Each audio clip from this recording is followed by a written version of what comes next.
ज्ञान प्राप्त होईल जेव्हा तू हे दृश्य दूर करशील, तेव्हा तुला त्या आत्मतत्वाचं, परमेश्वराचं तुला दर्शन होईल किंवा साक्षात्कार होईल. त्यासाठी दृश्य उच्छेद किंवा दृश्य निरसन असे दोन समास समर्थाने फार विस्तृतपणे वर्णन केले आहे. दृश्य निरसन हा समास त्यांच्या श्रीमद दासबोधात आहे आणि दृश्य उच्छेद 21 समासीमध्येच एक पुढे 17वा समास आहे, तो पण आपण बघू. तर दृश्य उच्छेद आणखी दृश्य निरसन हे दोन्ही समास सारखेच आहे, पण दृश्याचा उच्छेद करणं तुम्हाला आवश्यक आहे. म्हणजे तुम्हाला दृश्याचा उच्छेद केला म्हणजे तुम्हाला सर्पाचं जे भान झालं होतं हे खोटं भान होतं, मिथ्या भान झालं होतं. ते केव्हा जाईल तुमचं? हे खोटं भान तुम्हाला तेव्हाच जाईल जेव्हा तुम्हाला दोरी असल्याचं ज्ञान होईल. त्याचप्रमाणे जेव्हा तुम्हाला ब्रह्म असल्याचं ज्ञान होईल, जेव्हा तुम्ही ब्रह्मज्ञानी व्हाल, जेव्हा तुम्ही आत्मज्ञान शिकाल, तेव्हा तुम्हाला कळेल की हे जे दृश्य आहे सगळं दृश्य मिथ्या आहे, हा देह मिथ्या आहे. आणि याच्यामध्ये सत्य काय आहे, शाश्वत काय आहे, तर ते तुमचं आत्मतत्व शाश्वत आहे. तर अशामुळे म्हणतात ते देही देहबुद्धी वसे म्हणून. म्हणजे तुझ्या देहामध्ये ही जी देहबुद्धी आहे त्याने तुझं अज्ञान वाढत चाललं आहे आणि त्याच्यामुळे तुला कळत नाही की खरं काय आणि खोटं काय, मिथ्या काय आणखी सत्य काय, हे तुला कळत नाही आहे. म्हणून या नाही आणि असे हे कल्पनेचेनी सौरसे. आणि म्हणून तुला नाही कधी म्हणतो माया माया दिसत नाही पण ती भासते तुम्हाला. तसं परब्रह्म आहे, परब्रह्म तुम्हाला दिसत नाही पण क्षणोक्षणी त्याची शक्तीचं तुम्हाला जाणीव होते. तुम्हाला माया दिसते तुम्हाला डोळ्यांनी, पण माया जरी दिसत असली, हे दृश्य विश्व जरी मिथ्या म्हटलं, याला जर माया समजले तुम्ही, तर ते दृश्य विश्व मिथ्या आहे. कारण की हे दृश्य उद्या निरसन होतं, प्रलयामध्ये या मायाचा नाश होतो. मग तिला तुम्ही सत्य कसं म्हणणार? म्हणजे मायाला तुम्ही मिथ्याही म्हणता, मायाला तुम्ही सत्यही म्हणता. परब्रह्म दिसत नाही पण ते तुम्ही ते म्हणता सत्य आहे. अशा प्रकारचा गोंधळ आहे. पण हा गोंधळ देहबुद्धीने होतो, कारण की त्याला यथार्थ ज्ञान, सत्याचं ज्ञान त्याला प्राप्त झालेलं नाही आहे. म्हणून नाही आणि असे हे कल्पनाचिनी सौरसे, ते कल्पना लोपे भ्रमे, हे कल्पना सवे जाय. म्हणजे तू कल्पनेचे निर्माण केलं आहे आणि जेव्हा तुझी ही कल्पना, चुकीची कल्पना, शबल कल्पना, मिथ्या कल्पना जाईल आणि सत्याची कल्पना जेव्हा तू करशील, तेव्हा तुला त्या परब्रह्माचं तुला ज्ञान होईल. आता हे जाण्याकरता समर्थांनी ही साधना जी आहे, आता शिष्य त्यांना विचारतो की बा आता ही जी माया आहे, या मायेला मी कसं दूर करू? ही माया आहे, या मायेला मी दूर कसं करू? आणखी मायाला उडवावं लागेल, मला उडवावं लागेल. म्हणजे मायेचं माझं कसं निरसन होईल याच्याबद्दलची तुम्ही मला साधना सांगा. असे तर तैसी ता माया निंदावी, कल्पना जतन करावी, गुप्त करून लपवावी, आपण घाणी काय. तर आता शिष्य म्हणतोय, तुझी कल्पना ह्याची माया आधी धाडी विलया, ते मग स्वसुख पावाया अधिकारी होशील. आता तुझी जी कल्पना आहे, ही कल्पना जी मिथ्या कल्पना, ही तू पहिले मिथ्या कल्पना टाकून दे आणि सत्याची कल्पना कर. तर तुझ्या कल्पनेने जे रचलेलं मिथ्या जग आहे, ते जगाचं आपोआपच निरसन होईल आणि ही तुझी माया आपोआपच उडून जाईल. हे ते आता उपाय सांगतात आहे, समर्थ साधना सांगतात आहे की पहिले सांगतात की माया तोड. आता ही जी माया आहे तुझी, ही अविद्या आहे, अज्ञान आहे.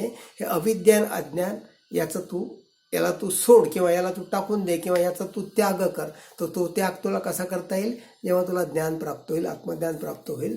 हा एक उपाय आहे आत्मज्ञान प्राप्त करण्याचा. आणि दुसरा उपाय सांगितला की तुझी जी कल्पना आहे, ही मिथ्या कल्पनेचे बाण जेव्हा तुझं निरसन होईल, मिथ्या कल्पनेत तुम्हाला सांगितलं की बा मी तिथे गेलो तर मला पोलिसांनी पकडलं किंवा माझा ॲक्सिडेंट झाला आणि माझं कोणीच नव्हतं, आणखी मी तिथे काही तास तसं ॲक्सिडेंटच्या स्थितीमध्ये पडलो राहिलं, तर मला कोण बघेल, हॉस्पिटलमध्ये कोण देईल, माझी काळजी कोण व्हाईल, हे आपण चित्रकल्पना करून राहिलो. पण मुळात त्याचा ॲक्सिडेंट झालाच नाही.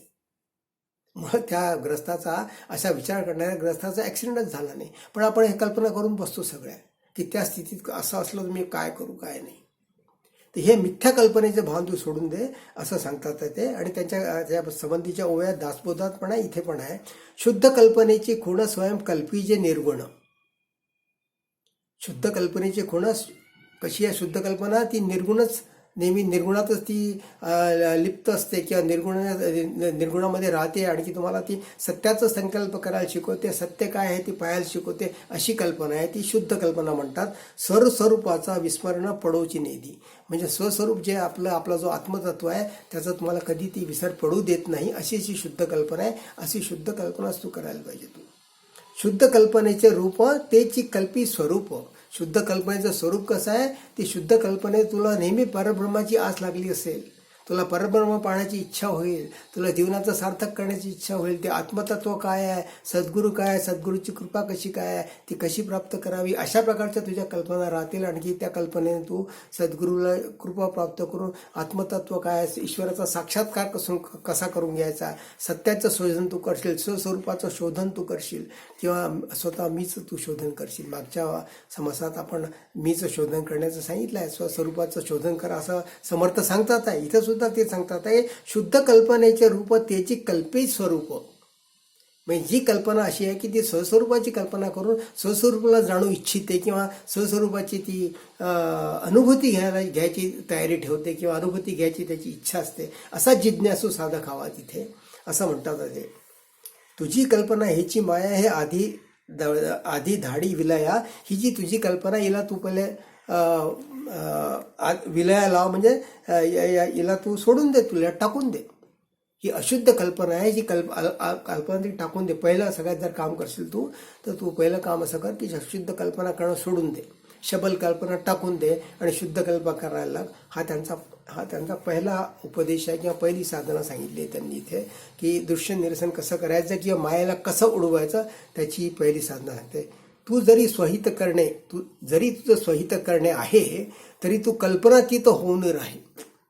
म्हणजे तुला जर स्वहित करायचं असेल, स्वहित साधायचं असेल, आत्मदर्शन तुला घ्यायचं असेल, अनुभूती घ्यायची असेल, तर तू हे कल्पनातीत हो. हे कल्पना करणं सोडून दे, द्वैताच्या कल्पना तू करणं टाकून दे. द्वैताच्या कल्पनेत द्वैत असतं, मी आणखी तू पणाचं द्वैत असते, कल्पना करणं टाकून दे. म्हणजे तू देहाचा विचार करू नको, देहानेच तुझं द्वैत वाढतं आहे. म्हणून देह हा नाशिवंत असल्यामुळे देहबुद्धी त्याच्यामुळे विरसन होईल. तर ही पहिली साधना समर्थ इथे सांगतात आहे. त्यानंतर जी दुसरी साधना सांगतात आहे की हे जे कल्पना करणं आहे, हे कल्पना करणं कसं निघालं तुमच्या मनामध्ये. तुमच्या चित्तामध्ये जी कल्पना करता हे तुमच्या मनापासून निघालं आहे. तुमचं मन चंचल झालं आहे. मन हे सूक्ष्मेंद्रिय म्हणवते एक, पण ते सूक्ष्मेंद्रिय असूनही सगळ्या इंद्रियामध्ये ते प्रधान आहे. सगळ्या इंद्रियांना मन राबवते. मन जसं म्हणेल तसे तुमची इंद्रिय कामं करतात. आणि त्याच्यामुळे होतं काय की तुमची जी मनाचा जो संघ तुम्हाला लागलेला आहे, हा मनाचा संघ तुम्हाला टाकून द्यायला पाहिजे. मागच्या समासात आपण बघितलं आहे की निस्संग होण्याचा उपदेश समर्थाने दिला आहे. तोच इथे निस्संग होण्याचा उद्देश समर्थ इथे देतात आहे की तुला हा मनाचा संघ टाकणं आवश्यक आहे. या मनाच्या संघामुळेच तू चित्र कल्पना करतो आणि की तुला शुद्ध कल्पना करता येत नाही, आणि त्याच्यामध्ये गोंधळून जाऊन तो काहीतरी अज्ञानाने प्रश्न करत असतो, किंवा काहीतरी गोंधळात तो वावरत असतो. तर ह्या मनाचा संघ टाकून दे. संग न सहाय जेथे मन बापुडे कैचे तेथे. म्हणजे जिथे संग न सहाय जेथे, म्हणजे ही अवस्था कुठली आहे, परब्रह्माची अवस्था आहे की परब्रह्म निस्संग म्हणवते. त्याला अहंकार नाही, मोह नाही, ममता नाही, मनाचा कुठला तिथे संघ नाही, उपाधीचा संघ नाही, असं परब्रह्माचं स्वरूप आहे. म्हणून संघ न सहाय जेथे. मग त्या परब्रह्मात जर कुठला संघ नाही, तर तू कशाला संघ करून घेतोय मनाचा. तर तुला सुद्धा मनाचा संघ टाकून देणं आवश्यक आहे, तर तुला ते स्वस्वरूपाची प्राप्ती होईल. याच्यावर मनाच्या श्लोकामध्ये समर्थांनी फार सुंदर ओव्या टाकलेल्या आहे. मना संघ हा सर्व संघासी तोडी. मनाचा संघ हा सर्व संघासी तोडी. मना संघ हा मोक्ष तात्काळ जोडी.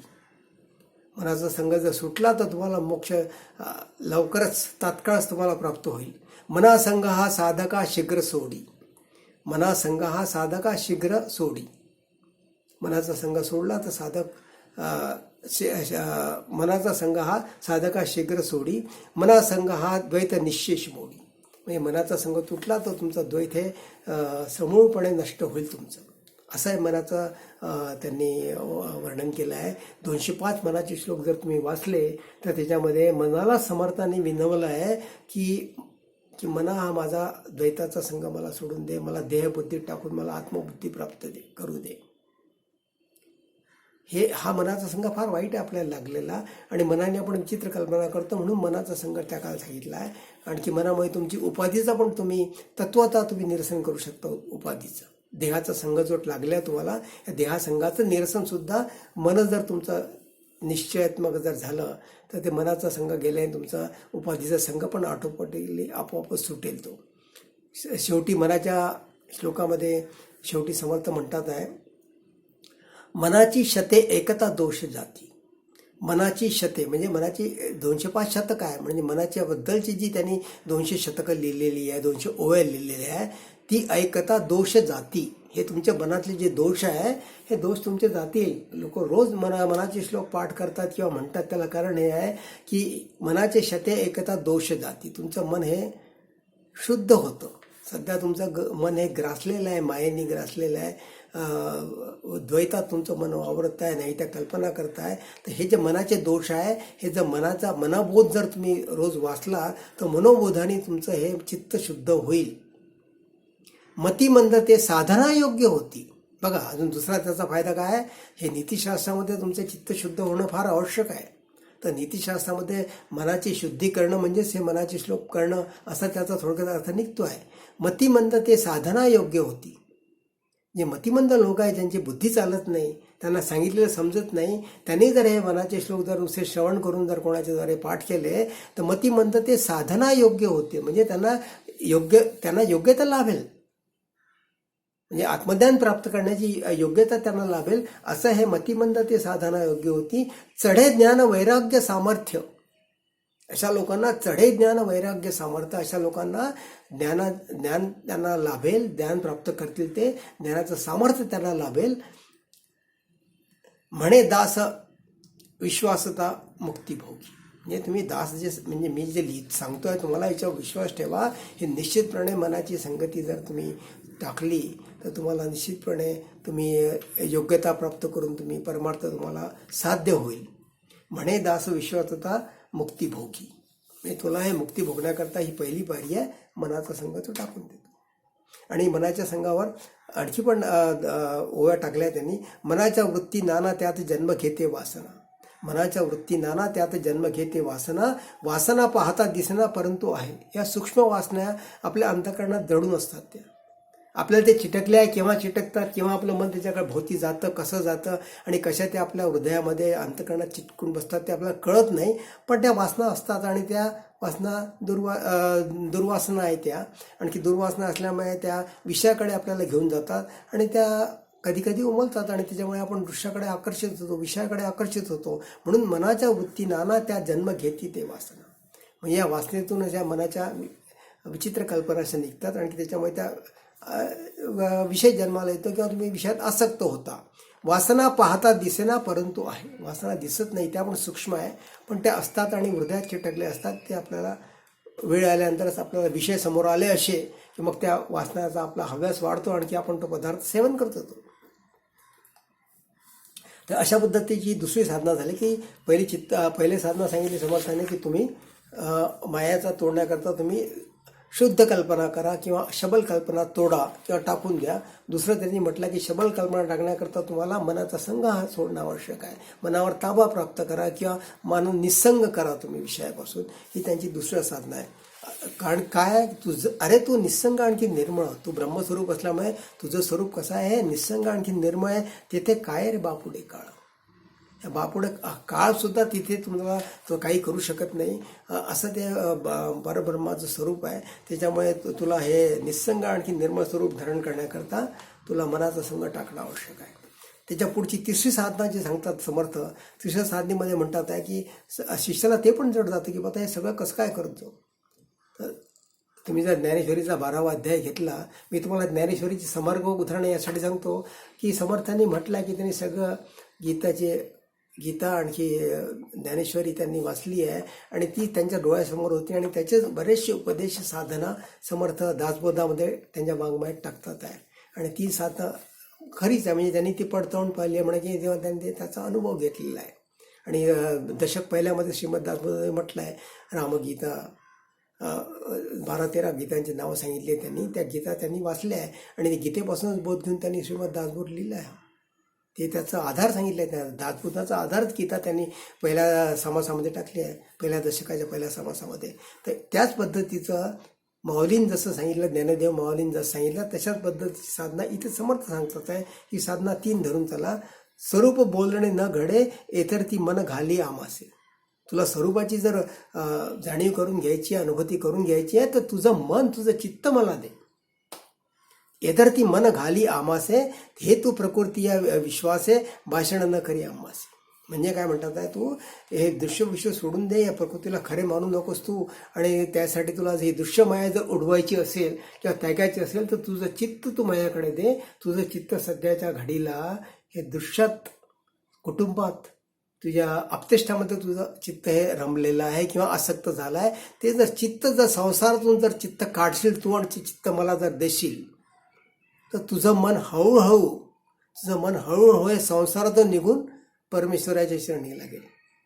ही साधना आहे. ही साधना माऊली सांगते, आपण माऊलीची पण होया बघू. पण ही साधना कशी आहे, समर्थ म्हणतात की तुझं जे चित्त जे सध्या संसारात आसक्त आहे, तुझं मन जे संसारात आसक्त झालं आहे, विषयांना बिलगलेलं आहे, ते लिप्त झालेलं मन जर तू संसारातून काढशील आणि मला देशील, म्हणजे मला ते अर्पण कर किंवा ते चित्त माझ्याजवळ ठेवतो, तर ते चित्त माझ्याजवळ ठेवलं तर तुझं संसारात मन हळूहळू निघून परमात्म्याकडे, परमेश्वराकडे तुझं मन लागेल. ते अशा प्रकारे तू संसाराची आणखी ही मायेला तू त्यागू शकशील किंवा माया ही संसारातली जी माया, ही माया तू उडवू शकशील किंवा तिचा तू त्याग करू शकशील. अशी ही साधना याच्यात सांगतात आहे समर्थ. स्वरूप बोलणे न घडे एथर ती मन घाली आमासे. म्हणजे तुझं मन माझ्यामध्ये स्वरूपामध्ये हे तू प्रकृती या विश्वाचे भाषण न करी आमासी. तू प्रकृतीला खरं मानून जे वागतो आहे आणि तुझं मन जे तिकडे आकर्षित झालं आहे, हे त्याला तिसरं मूळ कारण आहे की तुला ही साधना का समजत नाही किंवा तुला स्वस्वरूपाचं दर्शन का होत नाही. त्याचं कारण असं आहे की तुझं मन त्या संसारात अडकलेलं आहे, अपतेष्टामध्ये अडकलं आहे, अहंता ममतेमध्ये मन तुझं गुंतलेलं आहे. ते मन तू काढ तिथून बाहेर. आता याच पद्धतीचे जर तुम्ही अध्याय 12 ज्ञानेश्वरीचा जर वाचला तर त्यातल्या काही ओव्या अगदी समर्पक ओव्या आहे, म्हणजे जेणेकरून हा विचार आपला दृढावतो किंवा ही साधना जी सांगितली ही साधना खरी आहे असं त्यात म्हणाल काही हरकत नाही. आणि ही करून बघावी साधकांनी निश्चितप्रमाणे. आठ माऊली म्हणते, 8 प्रहरातून निमिषभर चित्त तरी देगा ऐसे करी. म्हणजे दिवसाचे 8 प्रहर आहे, या 8 प्रहरापैकी 1 प्रहराचं चित्त तरी तू माझ्याजवळ ठेव. तू सगळ्या संसारात अडकून बसला आहे. 8 प्रहरातून निमिषभर चित्त तरी देगा ऐसे करी. या